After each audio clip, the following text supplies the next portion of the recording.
Operation त्राशी 1 Kishtwar Kashmir में काफी समय से चल रहा था, जहां पर जैश ए मोहम्मद के टेररिस्ट काफी समय से छुपे हुए थे। उन्होंने एक अंडरग्राउंड बंकर बना लिया था जहां पर वो रह रहे थे और उसी बंकर में वो अपना राशन भी रख रहे थे। अब इसी में जनवरी में हवलदार गजेंद्र सिंह वीरगति को प्राप्त हो जाते हैं, क्योंकि इन टेररिस्ट का अटैक करने का तरीका ये था कि ये पहले अटैक करते थे और फिर डेंस फॉरेस्ट में जाके कहीं छुप जाते थे।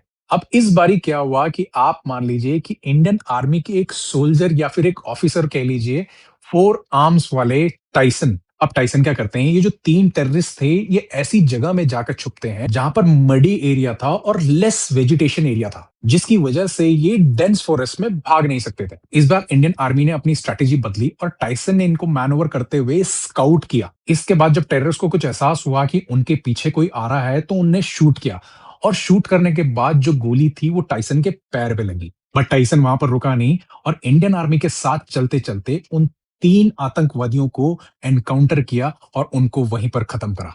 टाइसन को उसी वक्त वहां पर से एयरलिफ्ट करा गया और अब उनको हेल्थ केयर दिया जा रहा है, उनकी पूरी देखभाल करी जा रही है। मैं बस आप लोगों से ये कहना चाह रहा हूं कि हम सब Indian army, Indian paramilitary forces, navy और एयरफोर्स का ध्यान जरूर रखते हैं और उनको ही हम प्रेज करते हैं। बट हमारी इंडियन आर्मी में कुछ ऐसे भी अनसंग हीरोज हैं, जैसे कि हमारे स्निफर डॉग्स। ये हाईली ट्रेन्ड होते हैं और ऐसे ऑपरेशंस को एकम्प्लिश करने में इंडियन आर्मी की मदद करते हैं और कुछ सर्टेन पीरियड के लिए इनको इंडियन आर्मी में सर्व करने दिया जाता है। जब इनकी सर्विस पूरी हो जाती है, जैसे कि मैं आपको कहना चाह रहा हूं कि अब जैसे टाइसन के पैर में गोली लगी, अब वो दोबारा भी सर्व कर पाएंगे या नहीं कर पाएंगे। अब इसके बाद ये कहा जाते हैं मेरठ में एक पूरा इकोसिस्टम बनाया गया है जहां पर ऐसे ही इंडियन आर्मी के डॉग्स को टेक केयर किया जाता है और उनका रखरखाव किया जाता है। सिर्फ कहने का मतलब ये है कि अगर आप चाहते हैं कि ऐसा कोई इंडियन आर्मी डॉग आपके पास आपके साथ रहे और आप भी उसकी टेक केयर करना चाहें, तो आप भी इन डॉग्स को अडॉप्ट कर सकते हैं। फिर चाहे कोई इंस्टीट्यूशन हो